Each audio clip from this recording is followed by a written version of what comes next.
জগন্নাথপুর উপজেলার জগন্নাথপুর পৌর শহরের ইসহাকপুর এলাকায় প্রতিষ্ঠিত ইসলামী শিক্ষার সর্বোচ্চ বিদ্যাপীঠ আল জান্নাত ইসলামিক এডুকেশন ইনস্টিটিউট কামিল অর্থাৎ এমএ সমমান হাদিস বিভাগ অনুমোদন লাভ করেছে।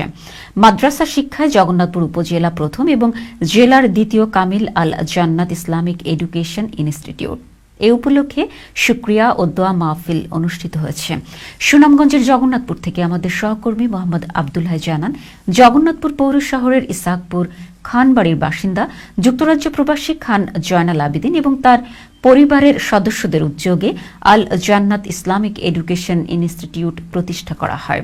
সুবিশাল ভূমিতে অত্যন্ত মনোরম পরিবেশে প্রতিষ্ঠিত ইসলামিক এডুকেশন ইনস্টিটিউট ইতিমধ্যে শিক্ষাক্ষেত্রে সুনাম কুড়িয়েছে।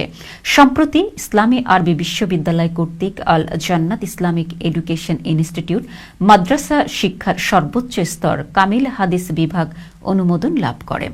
বিশ্ববিদ্যালয় কর্তৃক পাঠানো পরিপত্র ইনস্টিটিউটে এসে পৌঁছালে প্রতিষ্ঠানটির প্রতিষ্ঠাতা শিক্ষা অনুরাগী যুক্তরাজ্য প্রবাসী খান জয়নাল আবেদিন এবং তার পরিবারের সদস্য, এলাকাবাসী, অভিভাবক, শিক্ষক এবং শিক্ষার্থীদের মধ্যে ব্যাপক আনন্দের সৃষ্টি হয়।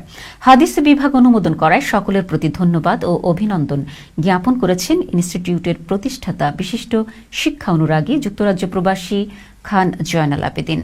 রবিবার ইনস্টিটিউট প্রাঙ্গণে শিক্ষা অনুরাগী ডাক্তার আসকির খানের সভাপতিত্বে শুকরানা সভায় বক্তব্য রাখেন এলাকার বিশিষ্ট মুরব্বী আলহাজ হরুপ মিয়া, ইনস্টিটিউটের অধ্যক্ষ শহীদুল ইসলাম নিজামী, প্রভাষক ABM শামসুল হুদা, সহকারী শিক্ষক হাবিবুর রহমান সহ আরও অনেকে। পরে দেশ ও প্রবাসে বসবাসরত সকলের দীর্ঘায়ু কামনায় বিশেষ মোনাজাত পরিচালনা করেন আল জান্নাত ইসলামিক এডুকেশন ইনস্টিটিউটের অধ্যক্ষ শহীদুল ইসলাম নিজামী। আল জান্নাত ইসলামিক এডুকেশন ইনস্টিটিউটের স্বপ্নদ্রষ্টা আলহাজ খান জয়নাল আবেদিন, তিনি অক্লান্ত পরিশ্রম করে নিজের অর্থ শ্রম ব্যয় করে এই সুন্দর অবয়ব বিশিষ্ট অবকাঠামো বিশিষ্ট এই প্রতিষ্ঠানটি স্থাপন করেছেন। আজকের এই দিনে প্রতিষ্ঠাতার মহোদয়ের পক্ষ থেকে আমি প্রাণঢালা শুভেচ্ছা ও অভিনন্দন নিবেদন করছি। আল্লাহ হাফেজ।